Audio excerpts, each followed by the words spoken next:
بسم اللہ الرحمن الرحیم۔ ناظرین السلام علیکم۔ اپنے چینل ممتاز جعفری آسان علاج کے ساتھ حاضر ہیں اور پیش خدمت ہے انتہائی مفید اور کارآمد ویڈیو پتے کی پتھری کا علاج۔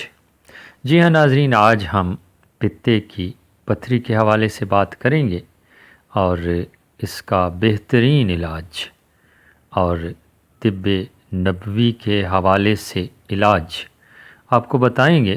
چھوٹی سی گزارش آپ سے کرنی ہے کہ اگر آپ نے ابھی تک میرا یہ چینل سبسکرائب نہیں کیا تو سبسکرائب کیجئے اور گھنٹی کے نشان کو ضرور دبائیے اور آپشن آل پر کلک کیجئے تاکہ میری ہر آنے والی ویڈیو آپ تک پہنچ سکے۔ اگر آپ میرے یہ چینل سبسکرائب کر چکے ہیں تو پھر دوستوں کے ساتھ شیئر کرنا نہ بھولیے گا، لائک کیجئے، کامنٹ کیجئے۔ پتے کی پتھری کے حوالے سے ضروری معلومات فراہم کر رہے ہیں۔ اتباع قدیم ابن الستار اور اکبر ارزانی نے پتے کی پتھری کو توڑنے کے لیے انجیر تجویز کی ہے۔ انجیر آپ کو پتہ ہے، پنجابی میں پھگواڑا بھی کہتے ہیں، اور خشک ہو جائے تو وہ پرو کر رکھتے ہیں۔ ان کا یہ نسخہ ماہیت کے مطابق درست اور تجربات سے ہمیشہ مفید پایا گیا ہے۔ نبی کریم صلی اللہ علیہ وآلہ وسلم نے پیٹ کے جملہ امراض کے لیے جو کا دلیہ جس میں دودھ اور شہد ملایا گیا ہو تجویز فرمایا ہے۔ یہ پیٹ کی سوزش کے لیے انتہائی مفید ہے۔ چونکہ اس میں چکنائی نہیں ہوتی، اس لیے اسے ہر کیفیت میں، خاص طور پر ان مریضوں میں جن کو معدے میں جلن کی وجہ سے قے ہوتی ہے،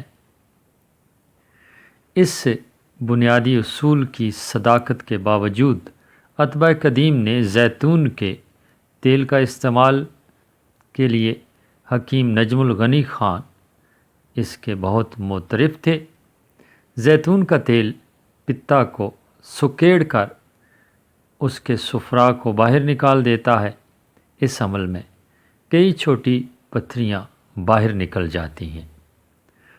حکیم اور دوسرے ماہرین طب پتا سے پتھری نکالنے کے لیے زیادہ مقدار میں زیتون کا تیل پلانے کا مشورہ دیتے ہیں۔ تقریباً 9 اونس زیتون کا تیل مریض کو پلایا جائے تو پتھریاں نکل جاتی ہیں۔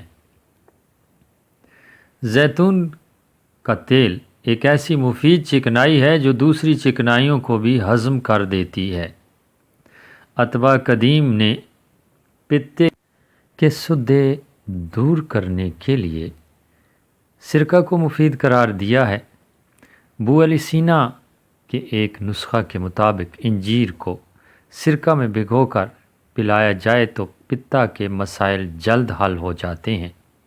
نبی کریم صلی اللہ علیہ وآلہ وسلم نے کلونجی کو ہر بیماری میں شفا کا مظہر قرار دیا ہے۔ اتباع اسے پتے کی پتھری نکالنے والی قرار دیتے ہیں۔ صبح نہار منہ شہد کے شربت کے ساتھ کلونجی 3 گرام کھانا پتا کی بیماری میں انتہائی مفید اور مؤثر ہے۔ طب جدید میں پتا کی بیماریوں کا آپریشن کے علاوہ اور کوئی علاج نہیں ہے، لیکن طب نبوی میں اس کا علاج موجود ہے۔ قدرتی اشیاء کا چناؤ کیجیے اور اپنی صحت مفید اور بہتر بنائیے۔